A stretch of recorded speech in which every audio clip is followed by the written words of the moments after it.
రాష్ట్ర మంత్రి బీసీ జనార్దన్ రెడ్డి ఆధ్వర్యంలో బనగానపల్లె పట్టణంలో ఇంటింటికి టీడీపీ కార్యక్రమం మంగళవారం నిర్వహించారు. మంత్రి బీసీ జనార్దన్ రెడ్డి ఆధ్వర్యంలో బనగానపల్లె పట్టణంలోని గెస్ట్ హౌస్ ఏరియాలో ఇంటింటికి తెలుగుదేశం కార్యక్రమం మంగళవారం నిర్వహించారు.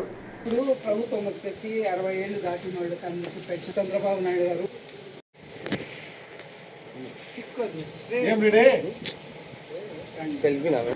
బనగానపల్లె నియోజకవర్గంలో చేస్తున్న అభివృద్ధి పనులు, సంక్షేమ పథకాల గురించి బనగానపల్లె అబ్జర్వర్ పర్వీన్ బాను మరియు టీడీపీ నాయకులు రాయలసీమ స్థలం ప్రజలకు వివరించారు.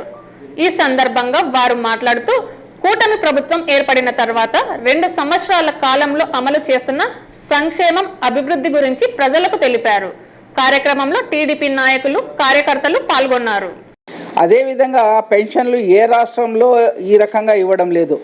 ఇక్కడే మన ఆంధ్రప్రదేశ్లో మన ముఖ్యమంత్రి గారు పెద్ద మనసు చేసి తల్లిదండ్రుల కోసం, అంటే పెద్దవారి కోసము బిడ్డలున్న ఈరోజు సరిగ్గా చూడడం లేదు అని చెప్పేసి, వాళ్ళు ఒకరిపైన ఆధారపడకూడదు, వారి సొంత ఖర్చుల కోసం అని చెప్పేసి ప్రభుత్వంలో ఈరోజు మన ముఖ్యమంత్రి గారు పెద్ద కొడుకుల ఆదివారం 1వ తేదీ వస్తుందంటే శనివారమే వాళ్లకు పెన్షన్లు ప్రతి ఇంటికి, మినిస్టర్లు అయితేనేమి, ఎమ్మెల్యేలు అయితేనేమి, చైర్మన్లు అయితేనేమి, ప్రతి ఒక్క సామాన్య కార్యకర్త కూడా వాళ్ళు వెళ్ళి మార్నింగే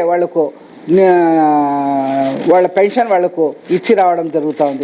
అదేవిధంగా తల్లికి వందనం, ఆ రోజు ఏం చెప్పారు మన చంద్రబాబు నాయుడు గారు, ఇంటిలో ఎంతమంది పిల్లలుంటే అంతమందికి తల్లికి వందనం ఇస్తామని చెప్పారు. అదేవిధంగా ఇంతకు ముందు జరిగిన గొడ్డలి పార్టీలో జగన్మోహన్ రెడ్డి ఏం చెప్పారు, జగన్మోహన్ రెడ్డి. హలో అండి, నేను మీకు Rakshitha. Please do subscribe Nandyal communications.